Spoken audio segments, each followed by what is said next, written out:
Well, shall we start talking about Baal? Sure. Good old Baal. Yeah. I've heard Baal. his name pronounced Baal too. I've heard it a couple different ways. So Baal or Baal or Baal is Baal. another. Yeah. Yeah. And I know there's some And then different Balaam. spellings for it. Yeah, in the Mm-hmm. Bible. So Yeah. Yeah. So it's, yeah. So he's the possessor of the stark trinity. yeah. Yeah. And like you said, what you were saying, this is the dark trinity, I guess, is what you said, Jonathan Kahn. For these particular How gods, he yes, worships. he's coined that phrase. And I think it's the Yeah. perfect way to spell, to call them out. They are a dark Yeah. trinity. Baal was the Mm-hmm. start, and then came Moloch and Ishtar. Ishtar, and then I guess Oh yeah, Moloch. Ishtar and then Moloch. Yeah, because he like ushered everybody in, but it kind of they progressed in, I guess, which you can tell with the way that we talked about it. You can see how each one kind of brought the next one in. Mm-hmm. And so we're starting with the first one now, theoretically. We went around in a weird circle for this. But that was fun. But I think we were trying to talk about Ishtar and Easter and Yes. just, and then we're like, well, let's talk about the other ones. Right.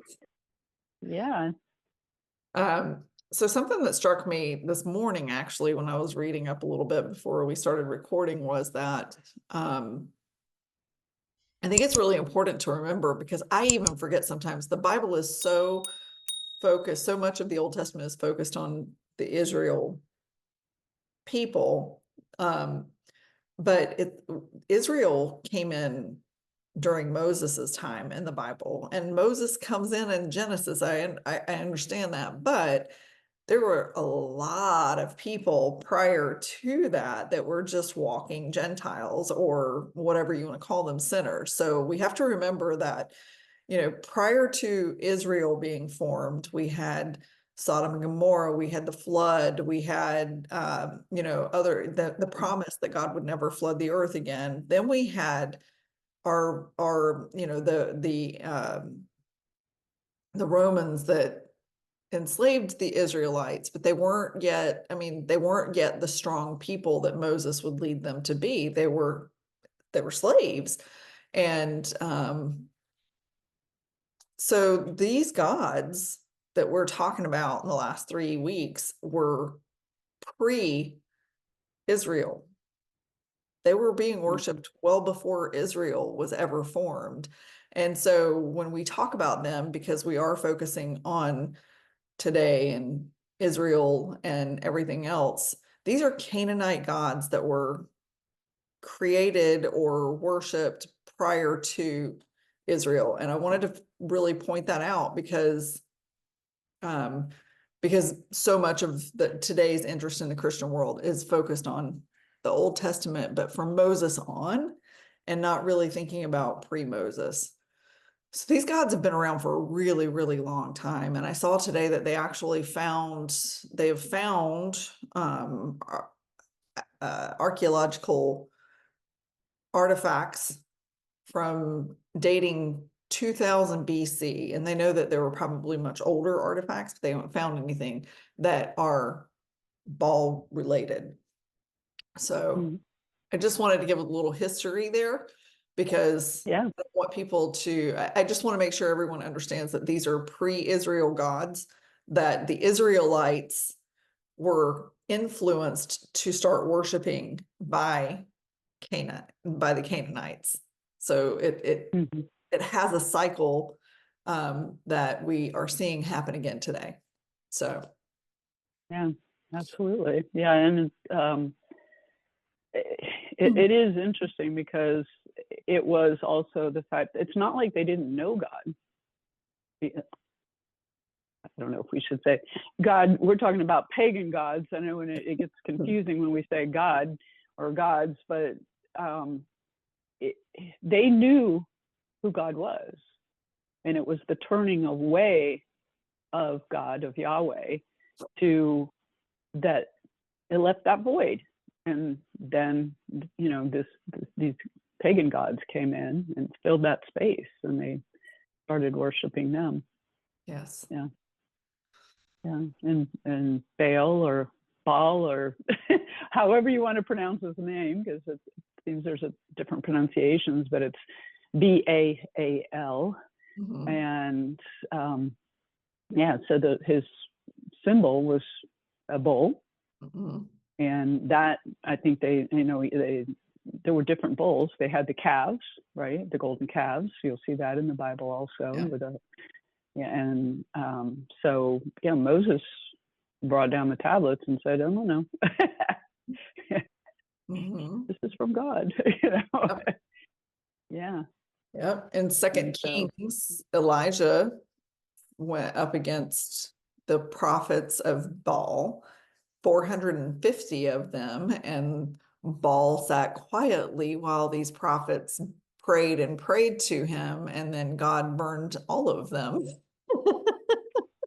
None of them lived to tell the tale. So Yeah. So it's, yeah, their God, their pagan god Baal did not save them. And that's what Elijah was like, very confident that he would not step up and save them. right. Nor could he. Right. So, yeah. And so, I mean, some of the things about him is that, he was considered the possessor. He was considered the king of gods, leader of spirits, god of fertility, as far as crops go. Yes. So the fertility of the land, not so much fertility of people, but I think that was more Ishtar's area, was fertility with people. But so people would, they just started,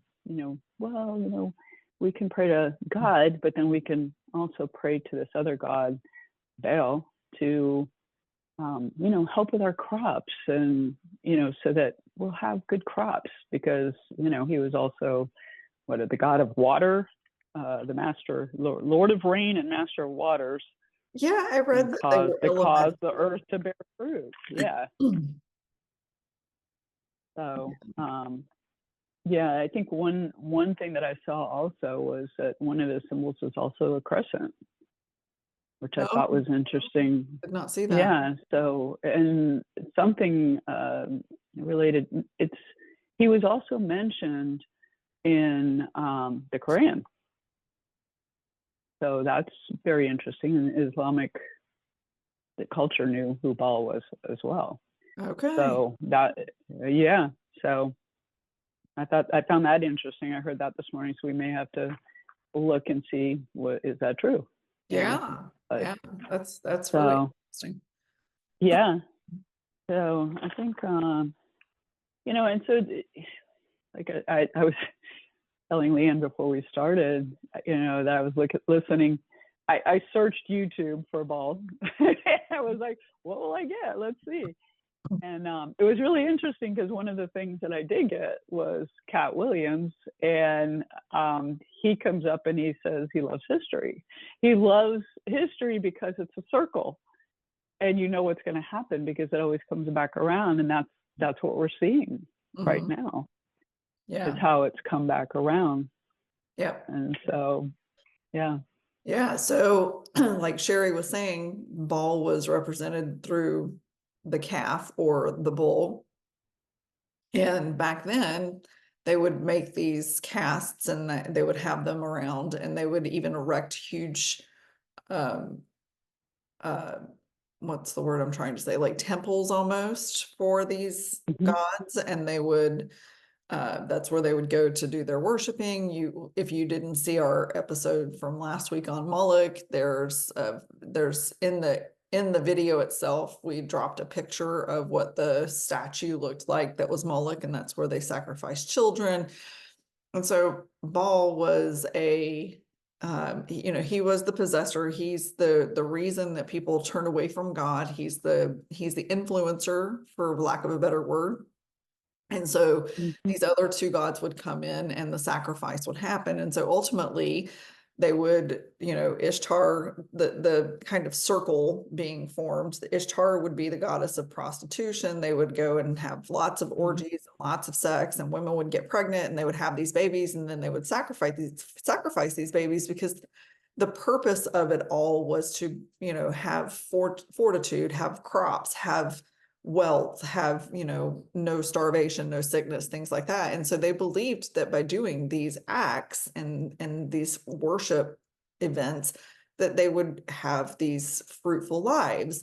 And so when we look at what we see today, and my husband invests in our stock market. I know, Sheri, you guys have invested in the past, but when you look outside of Wall Street, the big statue that is outside of Wall Street is a giant bull. There's always signs and symbols that you can find that will show you where our current day we are worshiping in ways that we don't even realize we're worshiping. And so, we've had prayers around our investments in the stock market, and my husband does a really good job of making sure that he's not greedy, but it still can be a challenge no matter what. But the point being is the signs and symbols are there. You just have to look. Yeah. So think about ways in which maybe you're practicing idolatry today, even as a living Christian, because we all do it. We don't even realize we're doing it. You might love a specific song by some current day rap artist, or heaven forbid, Taylor Swift, or the very demonic Doja Cat. I heard her song come on in my nail salon the other day. And I'm like, oh my goodness, you can't get away from it. But if you think about it and you're like listening and you're catchy tune and you're dancing, hello. So we're all going to do it. It's going to happen, because we are inundated with this type of idolatry today without even realizing it. And that is how history is repeating itself. We're not standing at statues and dropping our kids onto a heated statue for it to burn to death. But how many abortions are happening in this world right now? Yeah. No, it's a sacrifice, and sacrifices of humans were supposedly made to Baal also. And they called them temples of Baal, where people would go and worship. And then, back to the bull representing, investing and whatnot, it's considered prosperity. It's a bull market. That's when you're making good money, right? So it all ties together, and it's been right there. And, until you start looking, you don't really realize, what's happened. But the banishing of God is what Baal is about. He's about moving God aside, and it's been slow, very slow process. If you look back, it really wasn't that slow, because Jonathan Cahn talks about the 60s a lot. It's the time where there was a lot of change happening. And I was surprised he didn't mention, abortion, but he did mention the removal of prayer from schools. So we actually, I did grow up in the 60s, and I'm trying to remember if we really had, much prayer in school. In one school I went to, it was considered a Christian school, and we said the Lord's Prayer every morning.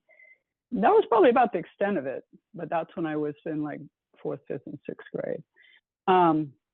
But then the other thing that they did was they removed, because there was actually instruction from the Bible in school, in public schools. Really? And they removed that also. Yeah. So that was also removed. And what that does is it weakens faith for the next generation. So it keeps getting weakened and weakened and weakened. And look where we are now. Yeah. Very weak. Very weak. And indoctrinated now to push God totally aside. Yeah. So, Yeah. Yeah, it was actually our former President Obama who really took it to a new level. He even wanted to pull God out of our Pledge of Allegiance and pull it off of our currency. Yeah. And you have to wonder why. The country was founded on Christianity and Christian values and biblical principles. And then, as we've moved through the years, we've learned that, more and more of our political influence is less and less Christian. And look now, I mean, we have Islamic senators who are fighting hard to keep, Hmm. keep all Christianity out of our government, and they don't want the churches involved in anything. I mean, and it's all supposed to happen. These are turn of events that are prophetic. They're all biblical, but we don't have to partake. And that's kind of what we've wanted to really accomplish in this 3-part series on the return of the gods, is to open your eyes and look at how they have returned, because they have. And we really want you to go listen to Jonathan's book. We'll put references to his book or links to his book in our show notes, but we're not sponsored. We don't have any, we don't gain anything financially. We just really believe in the words that are in that book, because it's right in front of our faces. Yeah. It really is. I mean, it's very enlightening. It is a big book, but it's if you can listen to it, I know it's Audible, but Audible's good. If you can listen to it, it is long, but it's very. He moves you through very quick, and it's just very, just a lot of facts, just showing you, not in a boring way. It's done, I think, very well. On this is what he's like, and this is what's happening, and look, and see, because it is it's crazy. So what was really interesting, I thought too, is that Moses brought the 10 Commandments down, right? And the 10 Commandments is in the 80s, is they were trying to remove it from everywhere. They were removing it from public schools. The Supreme Court actually brought down to remove it from the public schools. But and it's interesting too, because how does the president come into office? He swears on a Bible, right? And then he goes off and does whatever. Yeah, right. We've seen that. I'm like, oh my goodness, it's true. But he goes on to remove God from everything, like Obama was trying to do, removing it from our money, removing it from the Pledge of Allegiance. I went to a larger church that the pastor there was actually on Obama's spiritual team. So he would go up, he actually did the prayer for the DNC, for the Democrat National Convention. And his words to us were, I'll pray anywhere they ask me to pray. But then he also told us how Obama was Christian. And I'm like, I don't know about that. Yeah. I'm seeing too many things that are like saying, I don't think so. Yeah. But I mean, I can't judge. Maybe he is, but my eyes might be deceiving me then. I don't know. If he's not, he becomes before he perishes. Yeah. But what I thought was really interesting too, that Jonathan Cahn brought out, was with the commandments. The commandments are still at the Supreme Court.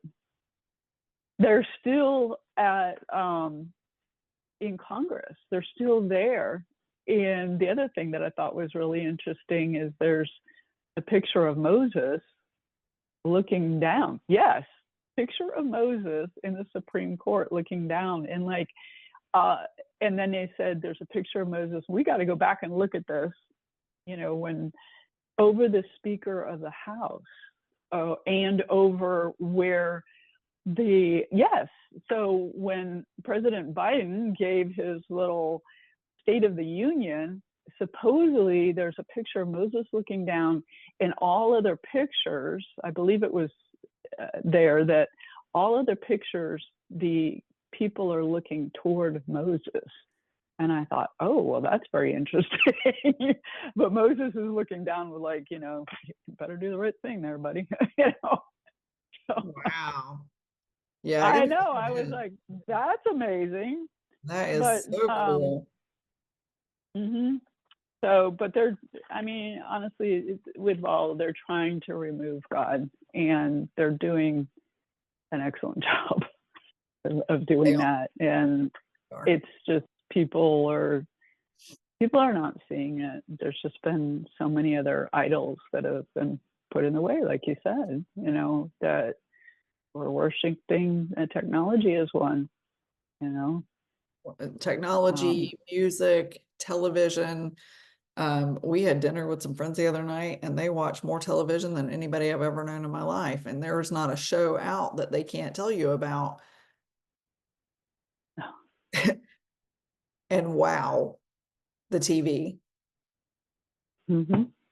So yesterday, It's so I like to, when I'm working or working around the house, or if I'm working on like my business website or whatever, a lot of times I'll throw, sometimes I'll throw a podcast or just some music on, but a lot of times I'll just throw something in the background as background noise, but I don't want it to be something that will pull me away from my concentration on my work. And I was scrolling through Amazon Prime because that's the only service that we pay for. I was scrolling through Amazon Prime yesterday, and I literally could not find anything worth watching, anything. And I so my husband just laughed at me. I was like, well, I guess it's Downton Abbey again, because that's the only thing that I actually will play.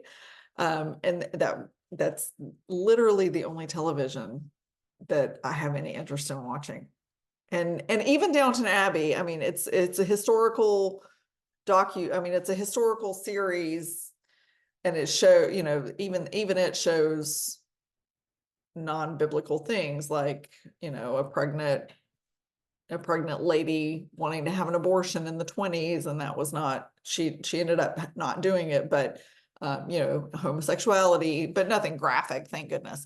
However, it just, to me, that's like one of the most wholesome TV shows produced in the last 10 years. And so anyway, the point being, there's so little that you can actually gain access to that's not yeah, that's some true. form of idolatry, especially if Yeah. it's coming out of Hollywood. Well, and I mean, there's a reason they call it programming. Mm, So think about that, because they're programming you to accept what's on there. And so the more time you spend in it, the more programming you're receiving from it.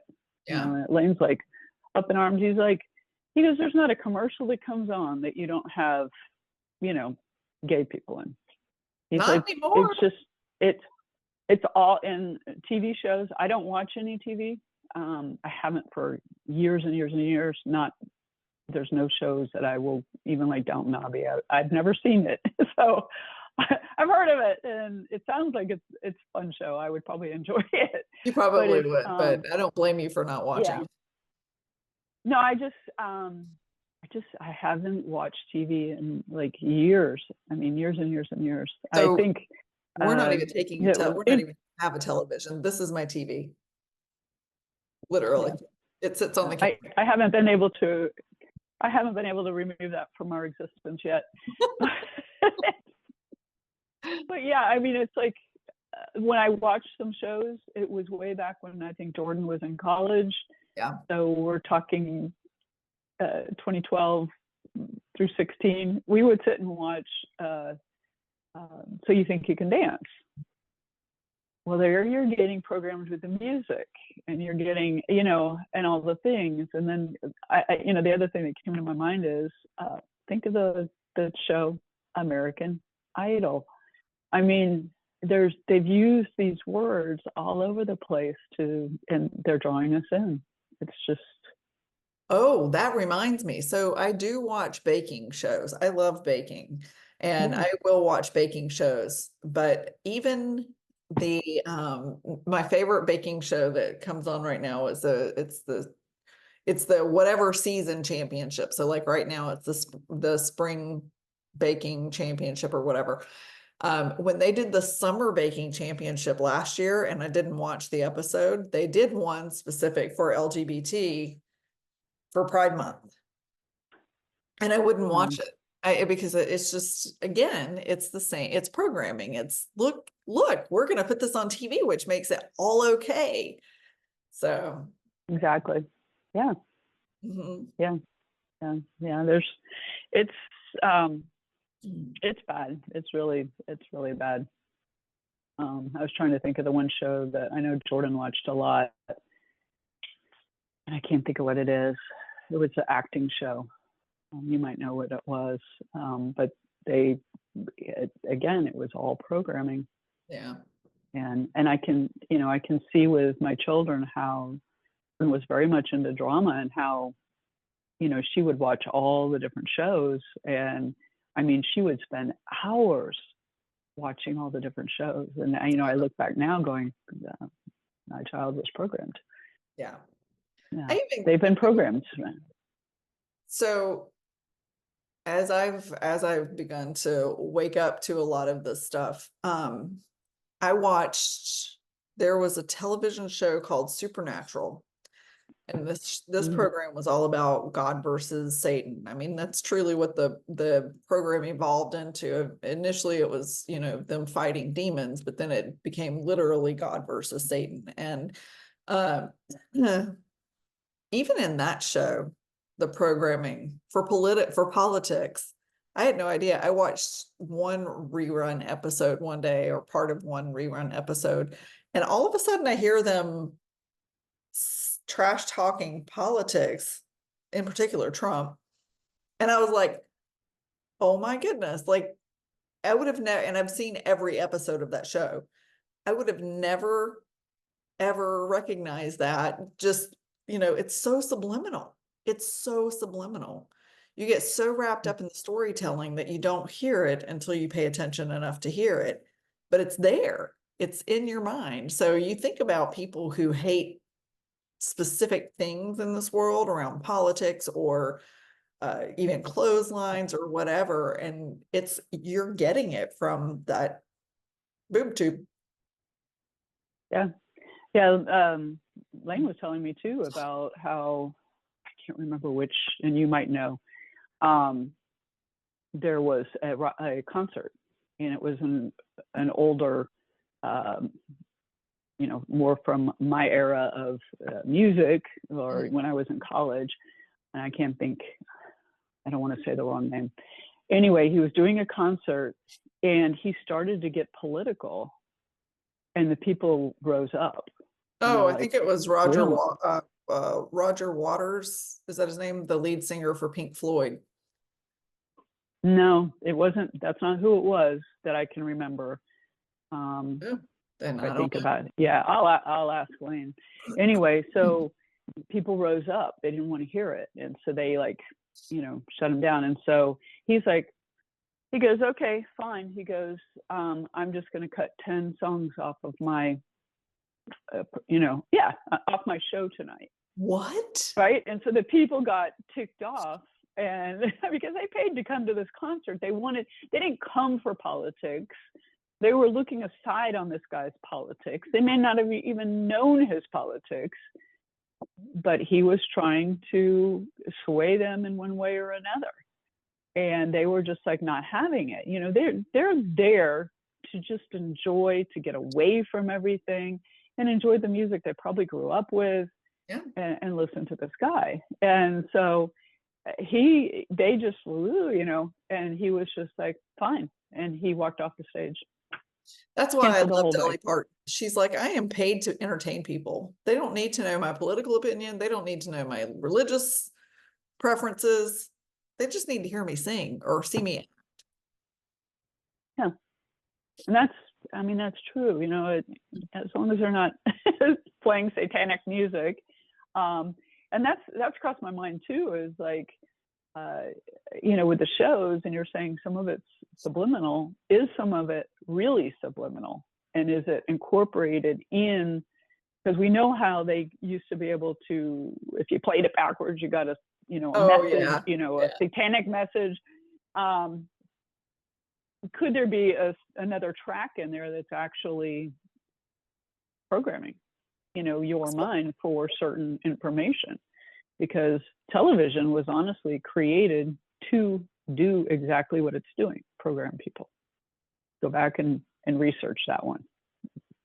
Makes sense. I mean, when you look at what's coming out now about all the news clips from all the different areas around the world, or around the country anyway, I mean, you can get the exact same message. It is the exact same words, everything from every news station around the country, because they are told to say you say this thing, and it's always about democracy or illness, or whatever the current agenda is what they're all going to say the exact same thing. And it's so creepy when you find those videos where people have pulled that information and they play it. Yeah. So creepy. It's true. Well, and I think there's a reason I heard this too, and I'm like, it makes perfect sense why they call it lie vision. It's like, it's telling you a lie. Don't listen. Step away. Don't make it an idol. Yeah. Yeah. Oh. Well, yeah. So Saul, we'll finish off with him. Just, think of anything in your life. I would love to have everyone who listens to this go make a list of anything in your life that pulls you away from God. Yeah. Anything that distracts you from spending time with God, because we all have those things. And that's one of the things, everybody looks at fasting as being a food fast. We're going to, that's the big to do now, is we're going to fast from food. And a lot of times it's for losing weight, but fasting and praying is a real thing. Think about one thing that pulls you away from time with God. What is the one thing? And then fast from it. That's my challenge. No, that's good. That's your call to action after this series, is fast from anything that pulls you away from God. And then take some time and think about what that thing is. Is it this? Is it food? Is it alcohol? Because we all have sugar. We all have something that will take us away from God. Mine is this right here. Yeah. So it's interesting, because I was listening to something, and I can't remember what it was, I think it was in one of my devotionals, and it was talking about cravings. And so, I mean, this can be a craving because it's hard to step away from it, right? You want to go out and check Facebook or Instagram or Telegram or whatever it is that you're, get your information from, and become mindless from it. But now I lost what I was going to say. So with change the word craving to lust. That, because I've been thinking about that, in like, if I'm craving sugar, which could be one of my cravings, am I lusting sugar? Lust, sounds so much worse, right? Craving is, mainstream word, but lust is like, yeah. So think about that. When you're being drawn to something, are you lusting it? Yeah. Yeah. Not just a craving, it's a lust. But I was going to say, some of the things, the lords of America, these are some of the bondages that were put in place are money, pleasure, success, sexual gratification, addictions, acceptance, work, comfort, internet, self-fulfillment, self-obsession, countless other gods and idols. But what happened was, instead of freedom from those, when you are going after those things, the culture became driven, restless, conflicted, obsessed, and addicted. So even though you're going after these things that you may be lusting, then it's not going to give you the gratification that you're looking for. Yep. and it you know, that hit of sugar or that hit of alcohol, whatever it is, it's instant gratification. It's not, you know, Yes. gratification that's going to last. So during these times, we really need to look up. Turn your eyes to God. Yep. Yahweh, not these pagan gods. Yes. Yes. All right. Well, we hope that you gained something from this series. We'd love to hear your insights, your experiences. Leave us messages in the comment section below. Please like, subscribe, and share this video, and let us know if there's a specific thing that you would like to hear us talk about. There is a brewing war between Israel and Iran that I'm sure we're going to touch on soon, because this could be the start of the Ezekiel 38 war. What does that mean, and where does that leave us as Christians and non-Christians? That's weighing heavy on my heart right now, and I'm sure lots of you listening are hopefully paying attention to that too. All right. Ball is in the middle of it. I am sure of that. And we'll dive into that later on. But have a wonderful rest of your week, and we will see you next time. Bye, everybody. Bye.